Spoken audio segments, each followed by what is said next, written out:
back, Internet. I'm Sandy Brushgel, and welcome to another edition of Furry Fandom Stories. Let's not mince words here. The last 2 years have been tough for everybody. Ever since the COVID-19 virus is first identified in China, people were hoping that the Chinese authorities would be able to contain it. Unfortunately, by the time it was detected outside of China, it would only be a matter of time before it made its way westward. In the UK, we had 2 major lockdowns where social interactions were strictly limited. Supermarkets and shops could only let in a set number of customers at a time. We all knew somebody who had lost a loved one or lost loved ones ourselves to the virus, and worst of all the fur meets and conventions were cancelled. Stupid coronavirus. Virtual conventions were a way to get past the social distancing barrier, but they weren't the same. I doubt I can speak for the majority of my audience, but I miss those personal and social interactions that real conventions provided. But then in 2021 there was a ray of hope when it was announced that Midwest Fur Fest would be taking place in Chicago. Soon after there was another major announcement. Confuzzle 2022 will take place, despite constantly changing and contradicting COVID advice from the UK government. Also, with no JFD 2020, 2021, nor 2022, this would be my first convention in 3 years. This year's attendance figure was 2,186, 70 more than in 2019. But before I go into the convention itself, just a quick rundown of my accommodation. Just like in 2019, I decided to book a room at the Premier Inn on the other side of the NEC. The main reason for this was because this year Confuzzled have decided to change their room booking policy to be more in line with Eurofurence in Germany, meaning that Confuzzled had implemented a room lottery system for both the convention and the Overflow Hotel. So there was a chance that I would not get a room at either, but if I booked a room at Premier Inn, I would be guaranteed a room.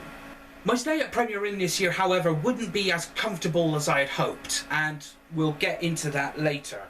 So, onto the convention itself. Confuzzle 2022, a World Reborn. Just like in 2019, my room at Premier Inn wouldn't be ready until that afternoon, so I decided to take later trains down to Birmingham. And they weren't all that crowded, which was a plus. The first thing I decided to do was to go to the Hilton first to register and then check in at Premier Inn. The reason for this was so that I wouldn't have a bag full of convention goodies to lug around with me for the entire day. Seeing as I was a sponsor this year, it meant I got a few more goodies with the convention goodie bag.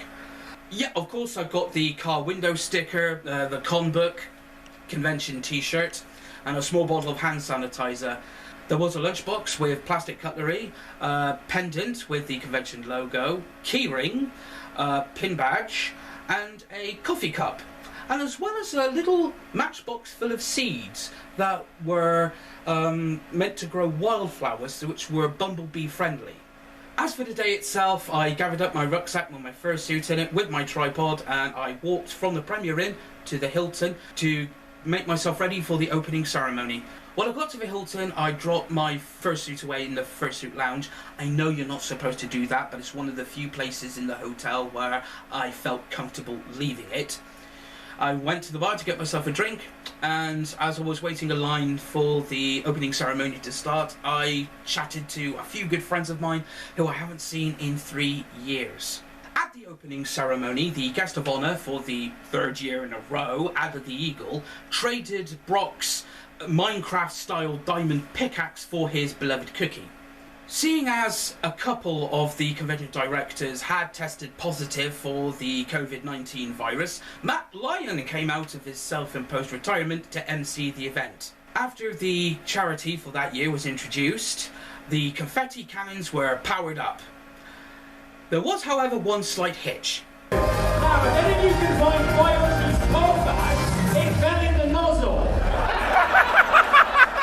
So, somewhere out there is Viox's car bag. After the opening ceremony, I decided to get into suit. However, when I got to the fursuit lounge to get changed, there was something wrong. Fursuit head? Check. Sleeves? Check. Leg warmers? Check. Tail? Check. Where are my paws? I could have sworn they were in here. Oh, did I leave them in my other suitcase?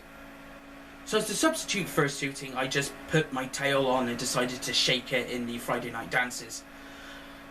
When I got back to the Premier Inn, I decided to have a quick look for my paws. But then... What? They're not in here either. Where are they? I mean, I checked all the flipping compartments on both bags and... Oh no. No, no, no! Damn it! I forgot my paw gloves. Strike one!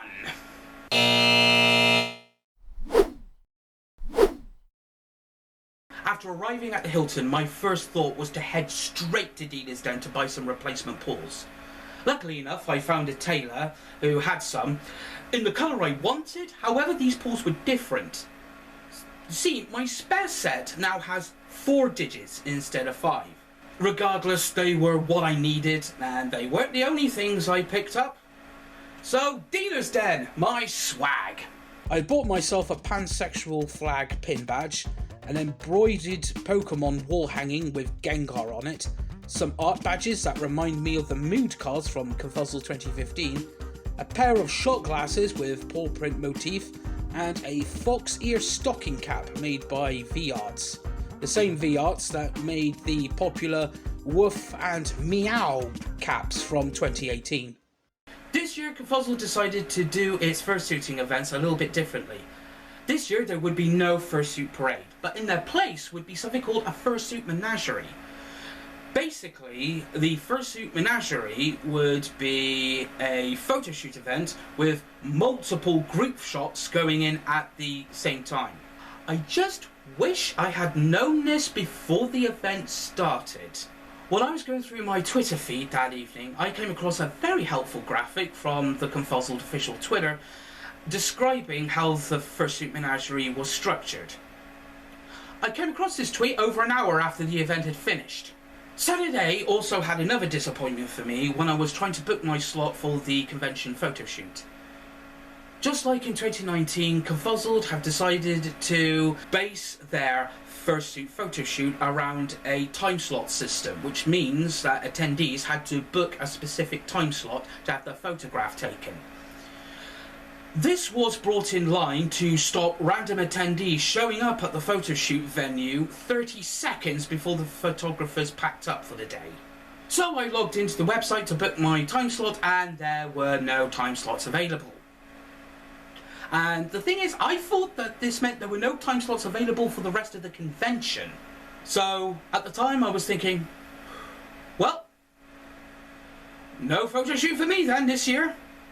Well, that's what I thought. After I went to Dealers Den, I decided to go to the Motorverse event that was going on in the hotel car park. Now, you know what I say, if you're a furry and a petrol head, go along and have a look, and you might be pleasantly surprised at what kind of cars you can find. There was a Nissan Skyline R34 this year, however it wasn't the Sonic Blue one from 2019.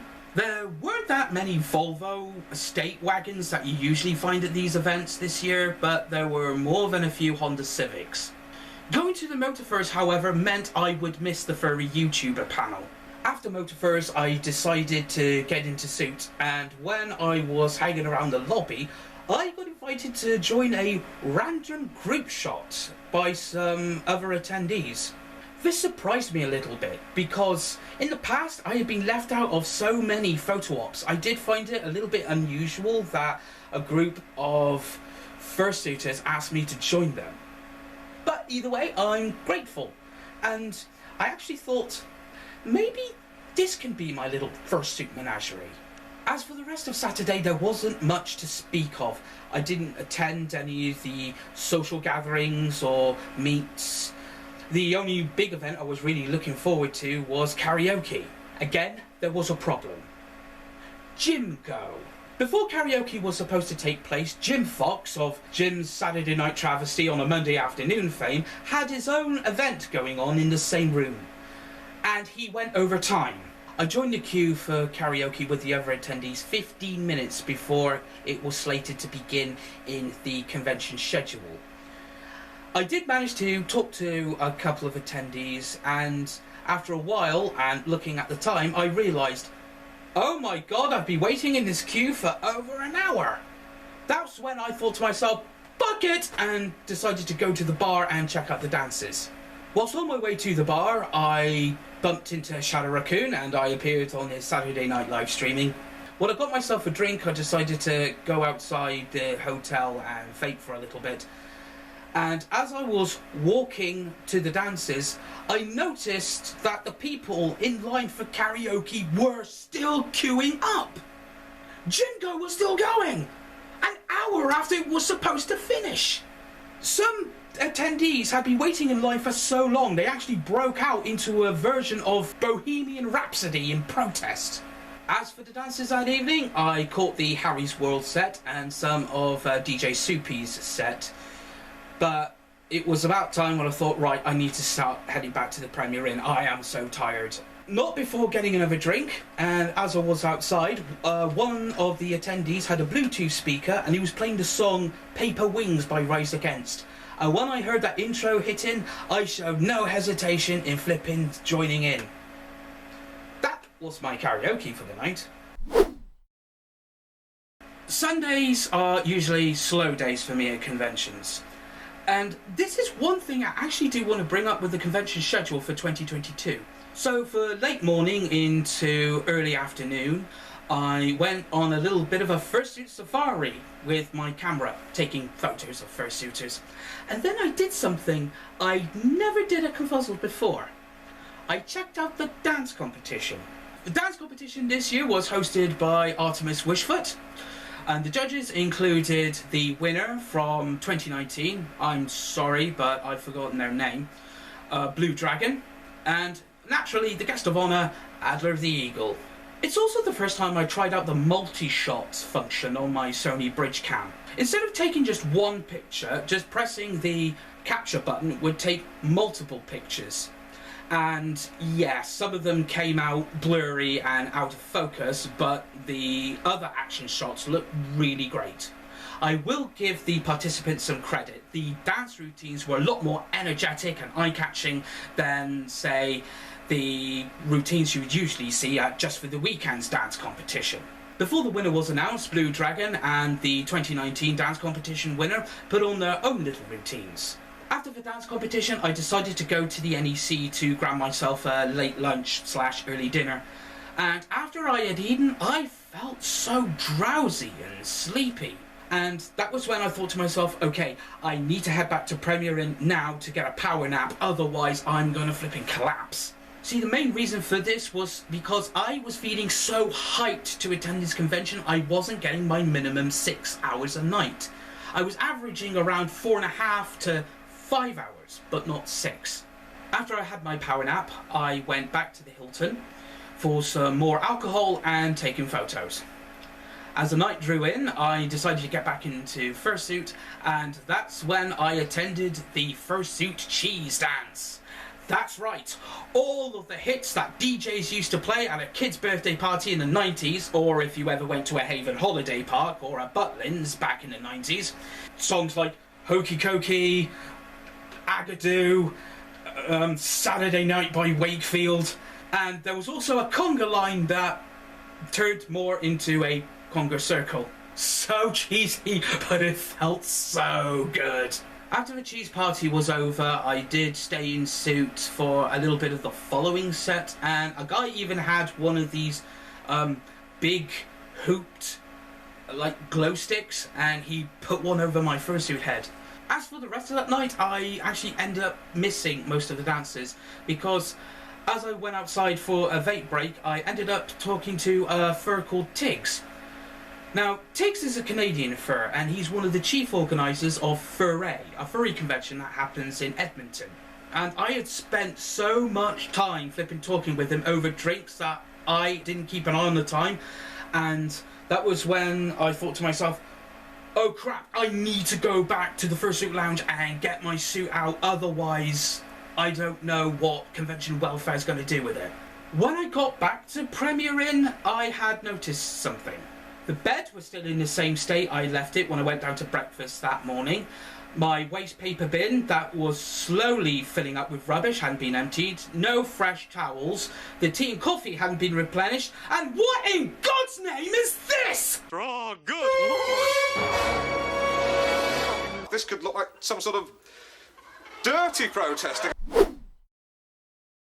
The first thing I did that morning was go straight to the reception desk at Premier Inn and complain that my room hadn't been cleaned. And all I got was the usual, "Oh, we'll handle it" crap.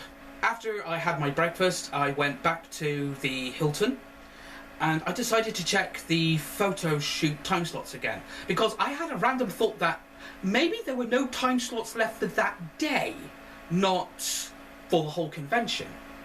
And I was in luck. There was a photo shoot slot available. However, it would be at a time when Fursuit Fiasco would be in full swing. As for the diorama and the set pieces for the photo shoot this year, you can tell that the convention had drawn some inspiration from the Garden of Eden. There was a wingback armchair that was completely upholstered in AstroTurf. There was a bench for fursuiters and attendees to pose on. That was also covered in AstroTurf. And there was also a little fruit tree. Again, I've been keeping in line with the whole Garden of Eden aesthetic. The photographer said I was allowed to use the new California Republic flag I had bought with me for the convention. Well, it was like a World Reborn, Fallout. Thought it seemed appropriate. After the photo shoot, I decided to stay in suit for a little while longer, and after de-suiting, that was when I ran into my friend Matty K, and we went on a second lap of the dealer's den. Didn't buy that much. I bought some Zodiac signed themed pin badges. Four of them. One for my big four on my astrological birth chart: Sun, Moon, Rising, Venus. I'm not a big believer of astrology, but it is fascinating how it can be a way to look at relationships. And after going around Dealer's Den again, it was time for Shadow Raccoon's Price is Right. Shadow Raccoon, along with his trusty companions, Theodore Rabbit, Reg Dare, Freddy Panda, and with Rio pushing the buttons, put on a really fantastic show. The rules were, guests and contestants had to guess on the price of prizes, and who could ever get close to the actual price without going over won that prize. Audience participation made a comeback. However, I underbid on everything and I overbid during the grand showcase. The quality of the prizes did go up as well as the price. Seriously? £27 for a scented candle? Fuck off! Whenever I see attendees going through the con book and voicing their curiosity about Shadow's Price is Right, I always encourage them to go. After Shadow's Price is Right, I went to Birmingham International Airport to get myself some dinner. Turned out to be a lot cheaper than getting the food from the hotel. And after going back to the Hilton, I went straight to the cocktail lounge. I think that the bartender had trouble understanding me, or I had trouble understanding him, because when I asked for a Long Island iced tea, he gave me a whole picture of the stuff. Not that I'm complaining. And I just spent some time hanging around the patio area outside the cocktail lounge, just chilling, just taking in that view of Resort World across the water. After finishing my picture of Long Island iced tea, I went back to the cocktail bar and got myself a Mai Tai. Just a glass, not a picture. I didn't want to get completely hammered because I wanted to fursuit in the evening. And as night drew in, it was time to mark the last night of Confuzzled with a night of singing, drinking and dancing. I did manage to catch Beauty the Bass's trance set at the dance floor this year, which broke out into an impromptu dance contest. After Bass's set, I got back into suit and I went back to the dance floor for Kits's DJ set, and I was reaching for the lasers until gone after midnight. Before heading back to the Premier Inn, I got a fun reminder as to why I love going to furry conventions. And what other event or social situation would you find a load of pissed up man-children at 1 o'clock in the morning singing the theme tune from Scooby-Doo, Where Are You? Closing ceremony time, and it's always a bittersweet reminder that soon you got to go home and face stupid reality again. Matt Lyne was back to MC the event. As usual, he gave the convention goers a rundown on all the food they'd eaten, how much alcohol we had quaffed, and it was also a charity auction. Adler, unfortunately, couldn't be at the closing ceremony in person, as he had to be stateside for an upcoming event. But he did leave a lovely video message about how much he enjoyed his time in the UK. The charity Confuzzle was supporting this year, the Bumblebee Conservation Trust, gave their thanks for the attendees' generous donations. The final total of funds raised, according to the Bumblebee Conservation Trust's Twitter account, was over £25,250. And then the theme for Confuzzle 2023 was revealed. Brock found a mysterious box with a button on it that said, "Do not press." Brock pressed it. Numerous times. Every time that Brock pressed the button, he actually opened up singularities between realities and universes. And now these universes are starting to bleed into our own. The theme for Confuzzle 2023 will be Into the Multiverse, a celebration of comic books. And in 2023, Brock will no longer be a solo convention mascot, as 2 new characters will be introduced. It's also got me thinking about next year. I think I might have been inspired. My final grade for Confuzzle 2022 is going to be a B+ grade. Now, the strike was more a mistake on my part, but it would not be the only gripe I would have this year. Positives I have, first of all, being back at a real con, shooting again, feels so good. And being invited to join an impromptu photo op, the cheese dance, that moment in the cocktail lounge where I just felt so content. And Shadow Raccoon's Price is Right. Moving on to the negatives, first of all, me forgetting to pack my poor gloves. Premier Inn was way below standard, seriously. And it wasn't just the cleanliness of the room that I found unsatisfactory. The USB charge sockets by my bedside didn't work. And also, I had to share a hotel with a whole load of people going to a vaping expo, and every time I'd come back from the Hilton to the Premier Inn to get my head down for the night, they were always outside, they were always vaping, and they were always fucking drunk. Also, no Paw Pet show, but I don't know whether the convention couldn't get a hold of them or the Paw Pet company just decided not to do it. Looking forward to next year, here's some things I could have done differently. First of all, read the sodding con book. All the information is in there and I just didn't read it. Secondly, I will brave the room lottery. And this is because I am getting very sick and very tired of having to trek from one side of the NEC to the other just because I forgot to pick something up in the morning. And thirdly, I will book my photo shoot slot the second after I finish registering. And that was my experience of Confuzzle 2022. I just hope I don't have to wait so long before I have to attend my next convention. I would like to give out a shout out to the convention crew, the convention staff and the welfare team for organising the convention and putting it together. Thank you goes out to the staff of the Birmingham Metropole Hilton for hosting our little menagerie. And finally, shout outs to all you awesome furry fuzzbutts who are too many to mention. Come on now, don't let the night be over. Come on now, don't let the night be over. Come on now, don't let the night be over. Oh, come on now, don't let the night be over. After we leave, I hope that I'll see you next.